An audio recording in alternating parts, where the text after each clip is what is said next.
All right, so let's step forward now and talk a little bit about the summer nectar flow.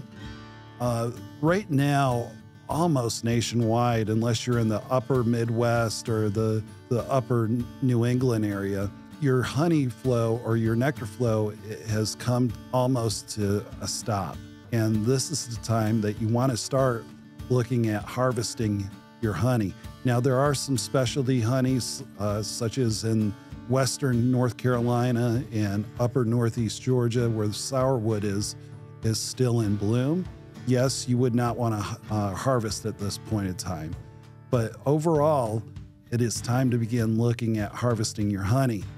And what this means is that you need to get in your hive. You want to look for fully capped frames of honey. If you happen to have uncapped comb, what you would do is you would just take this and shake it down like this and see if you have any droplets that come on the top of your tabletop. And if there's droplets there, you have to put it back in, because what will happen is that it will ferment in the honey and taint the taste of the honey itself. You can get various equipment to put it in a sensor type of stage so that you can see if it is ready on the moisture side, because it's got to be very low in moisture. And if I remember right, it's supposed to be somewhere around about 23% moisture. Then it's good to go at that point there.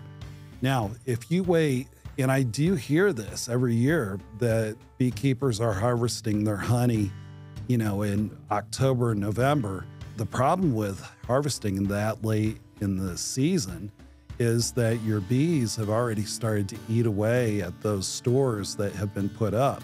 They're eating into your profits if you're looking at this as a profit-making business. I have seen very, very healthy hives that have a large census within the colony that they can go through a gallon or two in just 1 or 2 months. Again, you want to make sure that you're on the front end and harvesting this while you can.